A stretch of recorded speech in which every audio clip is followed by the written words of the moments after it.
오늘 아침 신문 보겠습니다. 공공 일자리인 노인 일자리에서 매년 안전사고가 발생하지만 법의 보호는 받지 못하고 있다는 기사부터 보겠습니다. 네, 세계일보입니다. 정부가 노인들의 경제활동을 위해 공급하는 노인 일자리는 88만 개에 달하는데요. 해마다 골절, 염좌 등으로 1,600명 넘게 다치고 많게는 10명이 사망한 것으로 나타났습니다. 반면 노인 일자리 참여자에 대한 관리 인력은 턱없이 부족해 수행기관 직원 1인당 노인 100명에서 140명을 맡고 있는 실정입니다. 또 환경미화 활동이나 등하굣길 안전지킴이 같은 공익형 일자리는 근로자가 아닌 자원봉사자로 분류되는데요. 근로 중 다치더라도 산업재해 처리가 사실상 불가능하고 사업장 과실에 의해 사망사고가 발생해도 중대재해처벌법을 적용할 수 없습니다.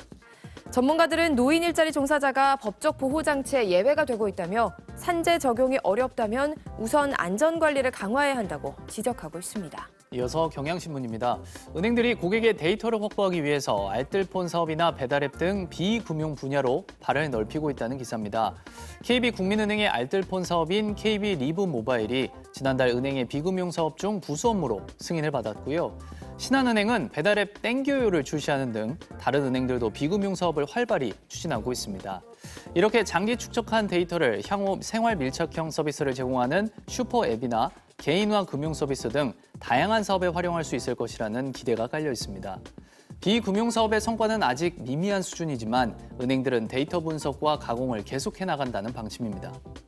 다음은 중앙일보입니다.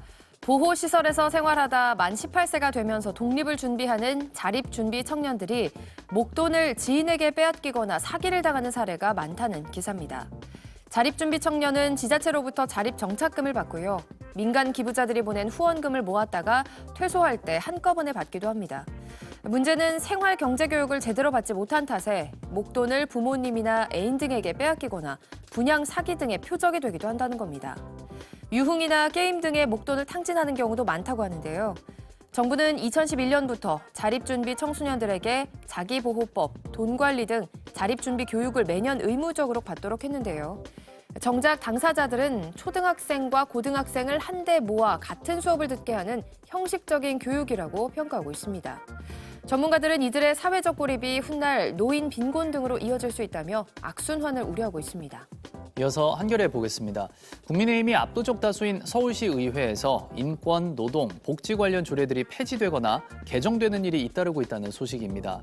최근 서울시 의회에선 국민의힘 소속 의원 주도로 서울 학생 인권 조례 폐지 조례안과 서울시 산하기관에 도입한 노동이사의 수를 절반으로 줄이는 조례안이 통과됐는데요. 이 조례안들이 처리되는 과정에서 공론화 과정은 없었다고 합니다. 그러다 보니 본회의가 열릴 때마다 시의회 건물 앞에선 시민단체들의 항의 기자회견이 끊이질 않고 있고요. 앞으로 남은 임기 2년 동안 국민의힘 의원들이 다수 의석으로 인권, 노동 관련 조례를 개정할 거라는 우려가 나오고 있다고 신문은 전했습니다. 끝으로 지역신문 기사 보겠습니다. 경북일보입니다. 울릉군 의회에서 10월 25일을 독도의 날 기념일로 지정하는 조례안이 통과됐다는 소식입니다. 10월 25일은 대한제국 시기인 1900년 고종이 독도를 울릉도의 부속섬으로 제정한 날인데요. 때문에 매년 10월이 되면 각종 민간단체에서 독도 관련 문화예술 행사를 개최해 왔습니다. 이번 조례안으로 지자체인 울릉군 차원에서도 10월 25일에 기념 행사를 추진할 근거가 마련되는데요.